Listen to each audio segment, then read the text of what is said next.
Welcome to In Her Voice, a podcast created for women who listen to and live by their deepest wisdom, their inner voice. This was made for you, the woman who feels pulled to more, to lead, to create, to dream, and to be a world changer. My name is Kelly Covert, and I am an inner voice coach. Join me here each week as we explore what it means to reach for your inspired potential, all while honoring your worthiness each and every day.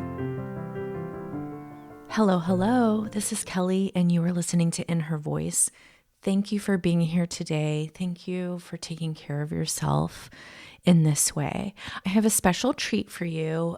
In lieu of a brand new solo show today, I decided to take a peek in my stats, my podcast stats, to see what were some of the most popular episodes that I've ever had.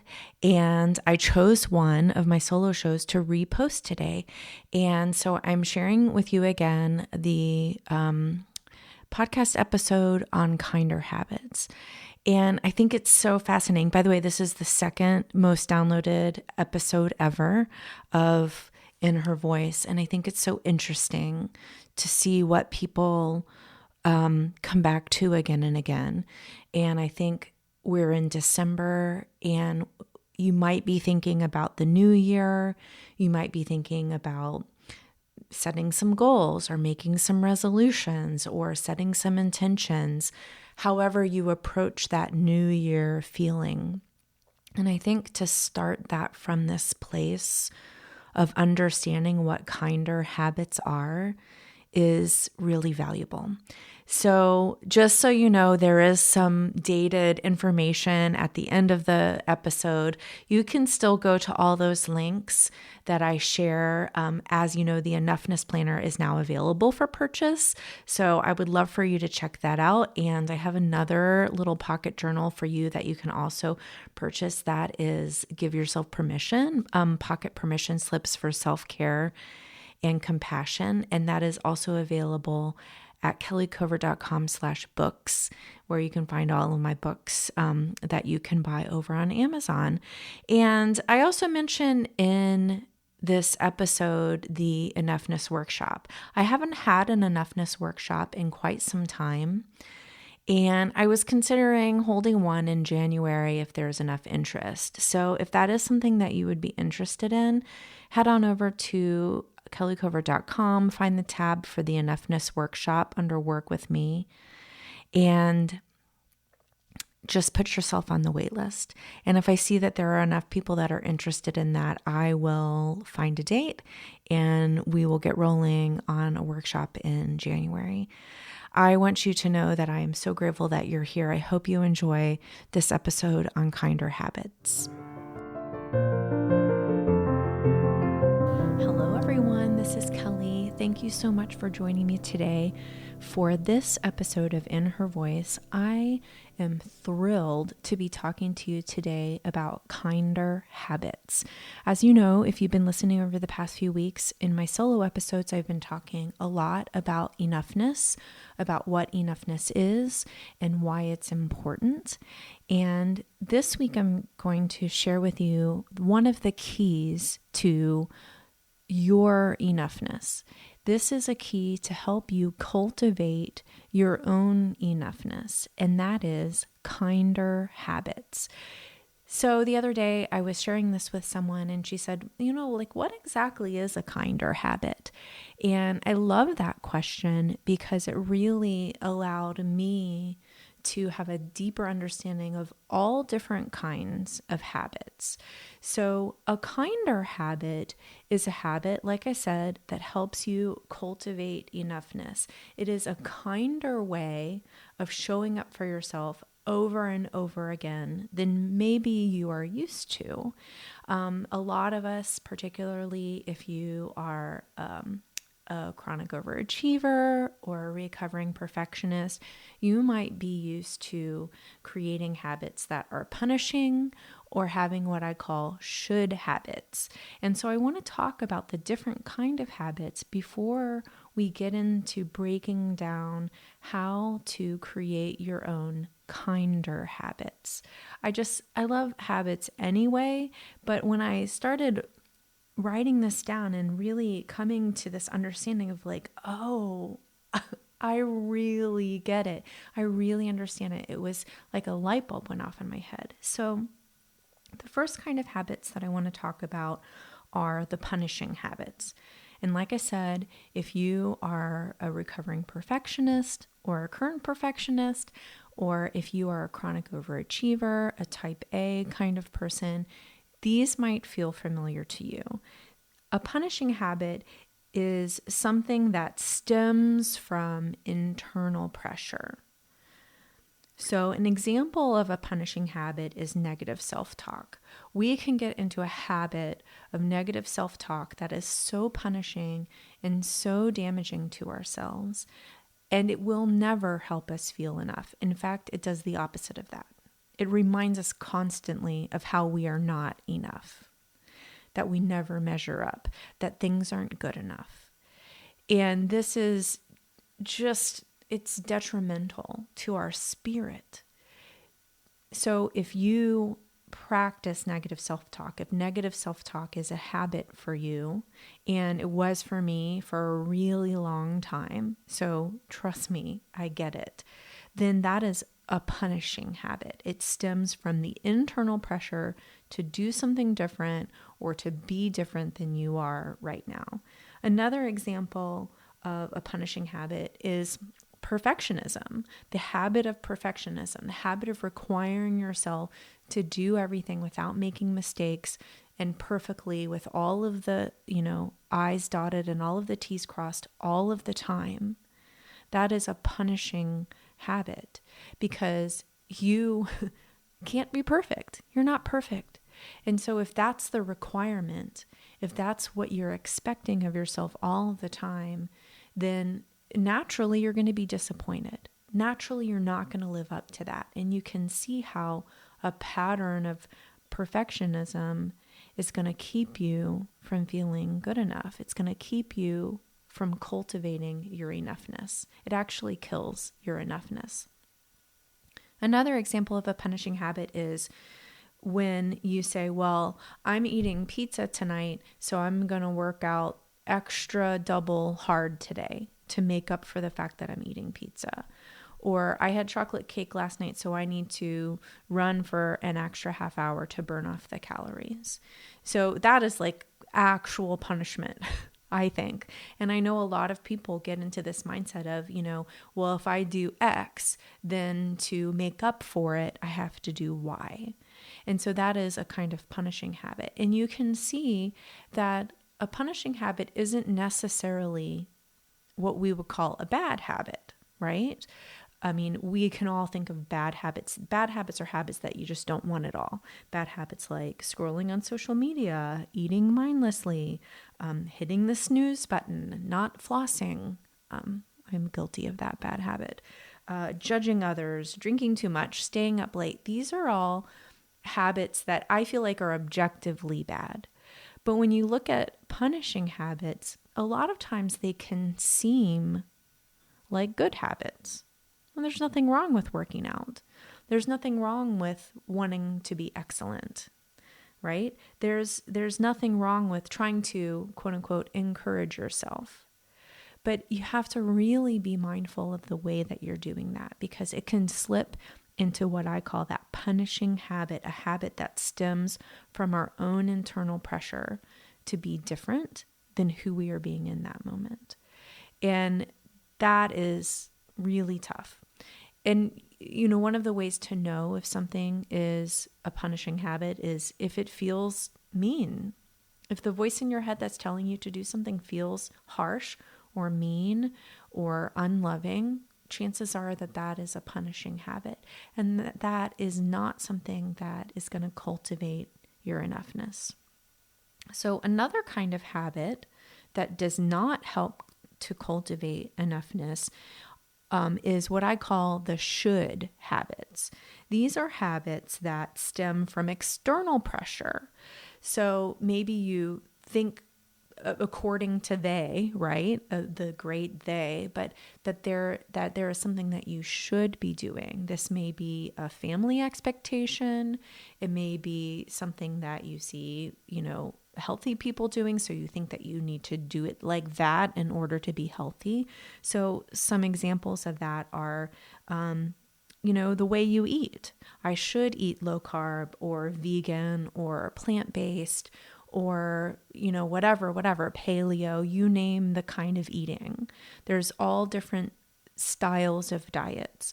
And if you're doing that because you think you should be doing that, rather than because you know that that's what's best for you coming from your inner voice, then that is a should habit. Another example of a should habit, and I see this all the time. And I think this one's super interesting because, like the punishing habits, these should habits are sort of in the disguise of being good habits. They hide themselves and they're treated like good habits, but it's really about the intention that makes them kinder habits or not. So another should habit is, I should really get up earlier. I feel, especially in the personal development space, there is this feeling like if you don't get up early, then you're not really serious about who you are and about your own personal development and your own health and all that stuff. Like the earlier, the better. And I used to buy into that because I want to be the best that I can be. And I think that that's a big driver for all of us. And I don't think that that's necessarily a bad thing.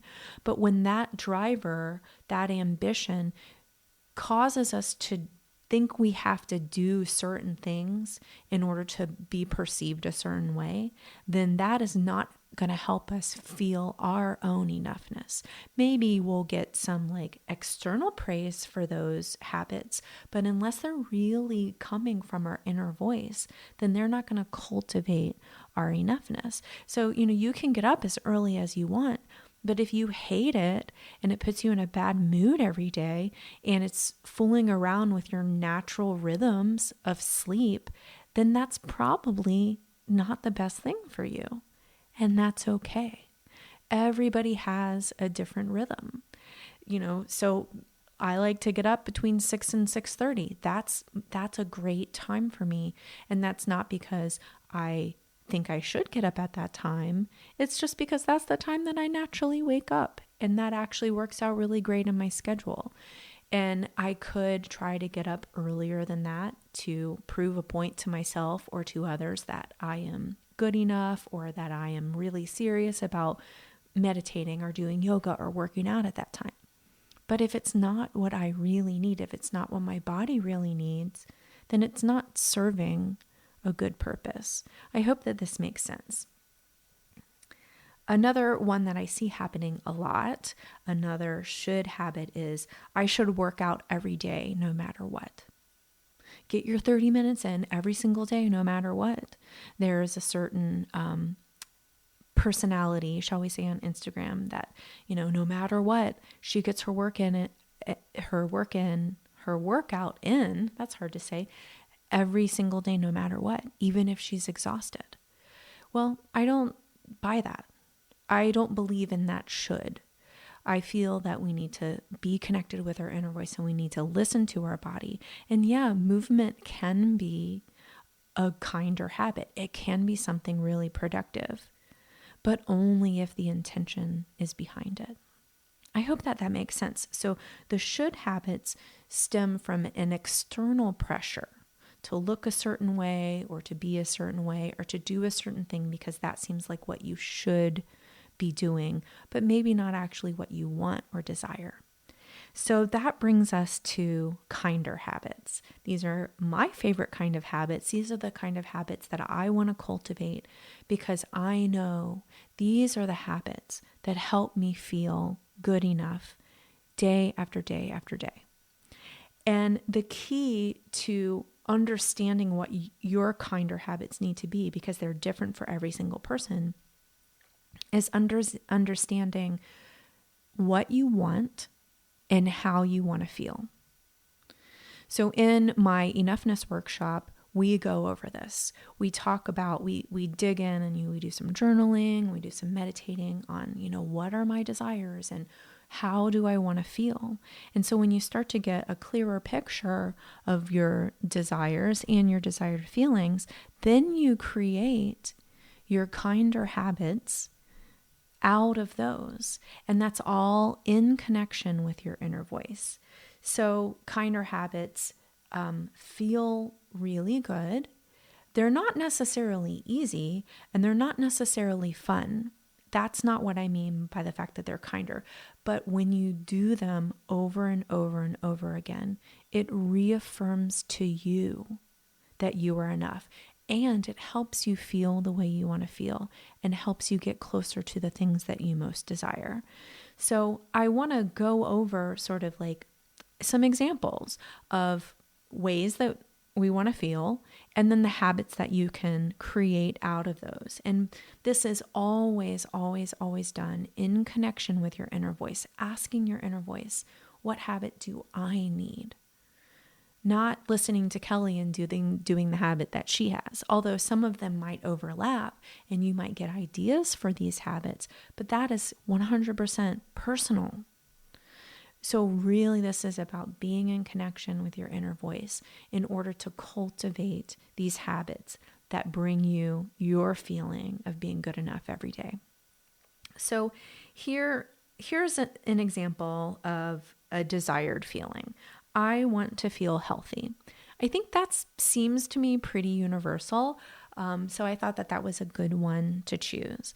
Now, if I'm journaling on this, I'm going to ask myself the question, what habits will help me feel healthy?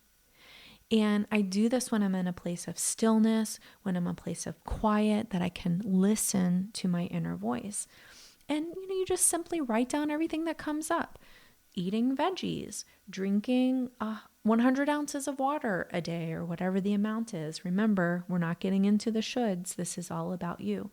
Moving my body daily, getting 7 to 8 hours of sleep, whatever habits come up for you that will help you feel healthy, you simply write them down. And remember, right now, we're just kind of looking at what kinds of habits we can cultivate to help us feel like we're good enough every single day. The beautiful thing about these kinds of habits is they help you feel how you want to feel now, not when you accomplish the thing. So going backwards a little bit, instead of focusing on feeling healthy, a lot of times people focus on the goal. So I want to lose 20 pounds because then I'm going to feel healthy. But what if you could feel healthy now before you lost the 20 pounds? There's nothing wrong with losing 20 pounds if that's what you feel drawn to do.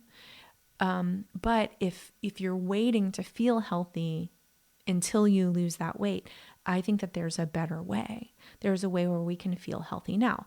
I don't know about you, but man, when I drink a green smoothie in the morning, I feel healthy. And so, what a great habit that would be if you really want to feel healthy every day and you know that drinking a green smoothie every day is going to help you feel healthy, then drink a green smoothie. Boom, you feel healthy.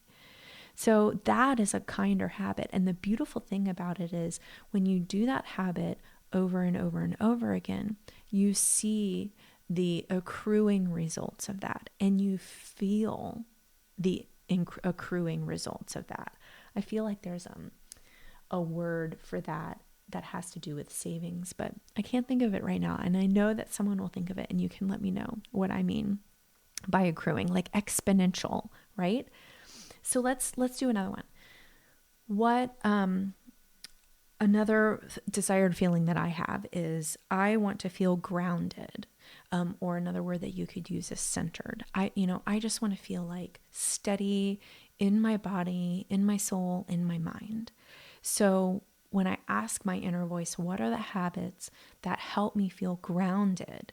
These are the things that come up for me. Walking outside, meditation, yoga, no phone in my bed. This is a big one, you guys. Deep breathing, daily gratitude.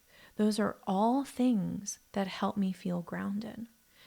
And now I can imagine what you might be thinking is, well, geez, that's a lot of habits. Do I have to do all of those habits? Or like, how am I going to do all those habits? The point is not to do all of them. The point is to see what is available to you and focus on 3 or 4 every single month. It's as easy as that. And it's as simple as that. You can also create kinder habits from your desires. So here's an example. I want a peaceful home. That is a desire of mine. So when I sit still and I ask my inner voice, if I want a peaceful home, what habits will bring me closer to that? Some of the things that come up are declutter my countertops every week. This seems like really simple, right? And how does that work, right? Because when my countertops are clean, I feel more peaceful. So that's really connecting to what is going to help me feel like I'm living in a peaceful home. What is going to create a peaceful home for me? Having clear countertops. So once a week, declutter my countertops. Family dinners create a great sense of peace in my home. I notice that the more that we sit down together, the more peaceful our house is. So that is a priority. So I want to make sure that I'm having family dinners 3 to 4 times a week. And I prioritize that. And so again, I just shared 3 things, right? The 2 feelings, I want to feel healthy and I want to feel grounded.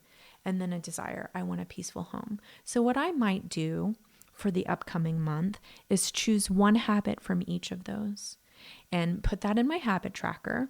And I'm calling it, of course, the kinder habit tracker. And I'm going to see how, if I can do those. It's going to keep it top of mind for me. It's going to remind me of what I say I want to do.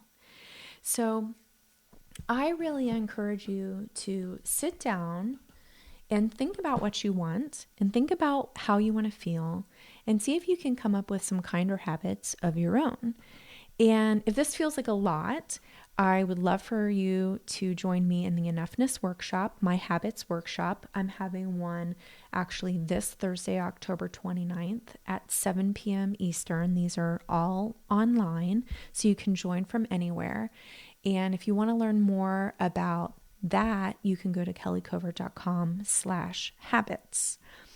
And you can sign up there, or if there's not one happening currently, then you can get on the wait list. Another way that you can help yourself develop kinder habits is to schedule a deep dive session with me. This is what we do. This is one of the things that we can get clarity around for you, is what are the kinder habits that you can cultivate to help you feel enough every single day. And I would love to help you with that. And so again, you can go right to kellycovert.com and you can sign up for that. And lastly, I am creating the Enoughness Planner. And this whole process, kinder habits are just a part of the process, but the whole desire process and all of that will be included in the planner. It's going to have daily pages. It's going to have a habit tracker for you for 3 months. I'm so excited.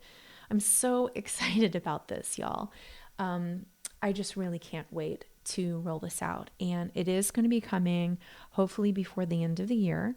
And so if you would like to get on the wait list for that, you can go to kellycovert.com/enoughness. And there will be a lot more on that coming soon. So stay tuned. But in the meantime, I want you to know you matter.